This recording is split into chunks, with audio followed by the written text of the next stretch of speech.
Hello.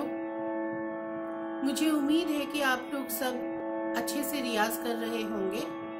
कम से कम दिन में आधा घंटा निकाल के रियाज कर लेंगे। पहले थोड़ा अलंकार का रियाज कीजिए और उसके बाद में या सरगम गीत या लक्षण गीत, इस तरीके से आप अपने समय को बांट लीजिए। आधे घंटे में दोनों चीजें करके रोज अगर करेंगे तो ही आप इसको मास्टर ओवर कर सकते हैं, मतलब इसको अच्छे से सीख सकते हैं। ठीक है ना?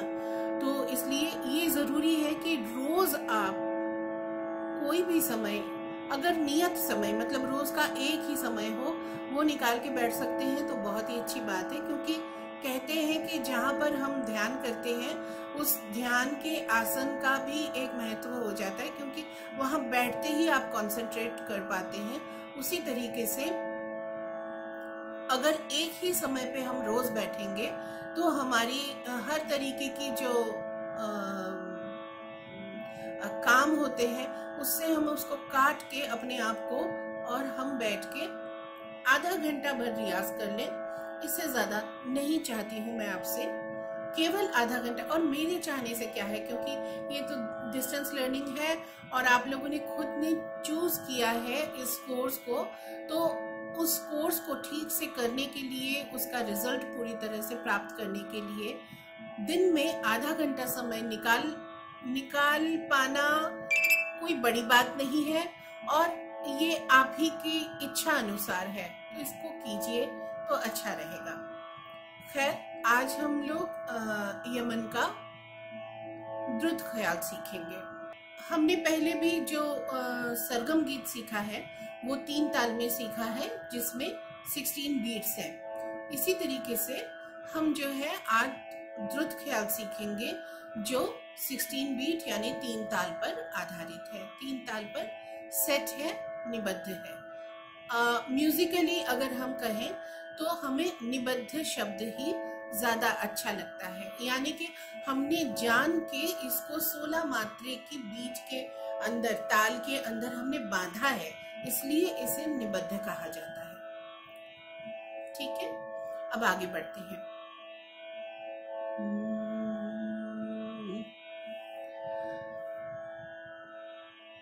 आप ये पाएंगे कि आपका जो सरगम गीत है ऑलमोस्ट उसी पर आधारित है, ये छोटा ख्याल या द्रुत ख्याल। पहले बच्चों को सिखाने के लिए छोटा ख्याल शब्द यूज किया जाने लगा, क्योंकि सब लोगों को लगा कि द्रुत शब्द जो है वो बहुत भारी शब्द है, विलंबित शब्द जो है वो बहुत भारी शब्द है। लेकिन अब उस तरीके से करते करते अब ये आ गया है कि लोगों को बड़ा ख्याल और छोटा ख्याल यही शब्द अच्छे, मतलब अच्छे से आ जाते हैं, और विलंबित शब्द जो है वो लोग इस्तेमाल ही नहीं करते। लेकिन ये गलत है, क्योंकि छोटा या बड़ा जो है वो लय के आधार पर हम लोग करते हैं। तो बड़ा ख्याल, उसका लय बहुत कम होता है और इसलिए वो बड़ा ख्याल कहा जाने लगा। बाकी इसको विलंबित ख्याल ही कहा जाना चाहिए। और हम जो अब सीख रहे हैं वो द्रुत ख्याल है। उसका पेस, उसका लय, उसकी स्पीड, जो भी आप जिस शब्द से भी आप समझें, वो द्रुत गति का है।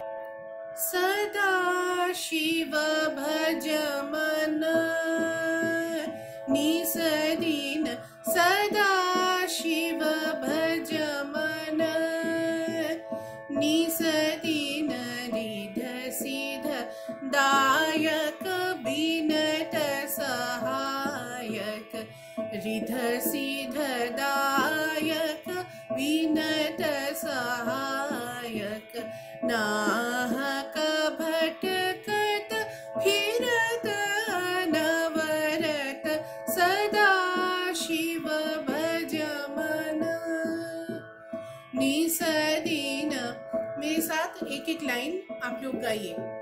सदा शिव भज मन निसदीन, सदा शिव भज मन निसदीन, रिध सिध दायक विनत सहायक, रिध सिध दायक, बिनत सहायक, नाहक भटकत फिरत अनबरत, नाहक भटकत फिरत अनबरत, सदा शिव भज मन, निस दिन सदा शिव भज मन। अंतरा लेंगे।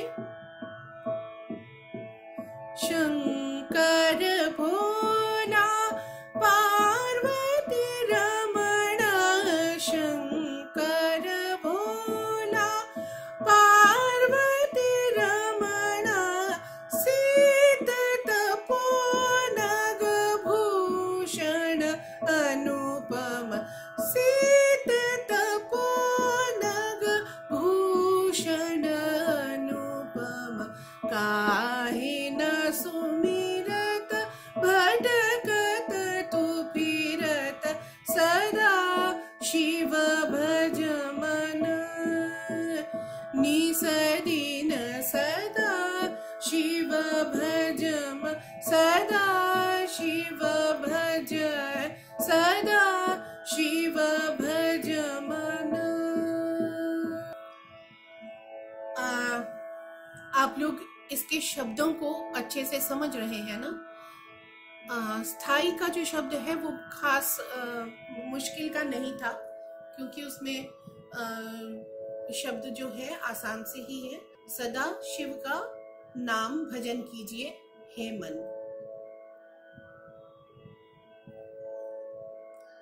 रिध सिद्धदायक, बिनत सहायक, जो रिद्धि देते हैं, सिद्धि देते हैं और हमारे हर काम में सहायक रहते हैं, उस शिव को हम नमन करें। ना हक भटकत फिरत अनबरत, मतलब हम लोग क्या करते हैं कि ईश्वर को जो हमारे मन में ही बसे हैं उसको हम बाहर ढूंढते हैं और हम बिल्कुल भटकते फिरते हैं। अंतरा के बोल हैं, शंकर भोला पार्वती रमण, पार्वती को जो अच्छे लगते हैं ऐसे शंकर हैं, भोला है शिव जी। और सित तपोनग, सित माने सफेद, सित तपोनग, नग का मतलब है पहाड़, यानी शिव जी तो हिमालय पे बसते हैं, इसलिए सफेद पहाड़ पे जो रहते हैं। सित तपो नग, तपो मतलब जो उनकी तप भूमि है, तो जो सफेद जो पहाड़ जो जिनकी तपो भूमि है और उनका जो भूषण है वो भी अनुपम है। यहाँ पर वो नाम छुपा गए हैं कि नाग, नाग उनका गले का हार है, पर उसको उन्होंने साफ नहीं किया, केवल यही कहा कि उनके भूषण जो है वो भी अनुपम है।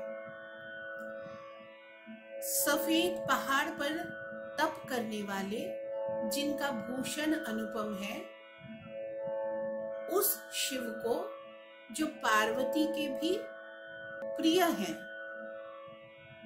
उनका स्मरण कीजिए, उनका भजन कीजिए। ये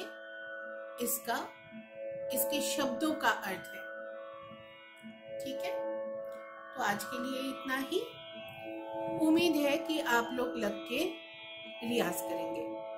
धन्यवाद।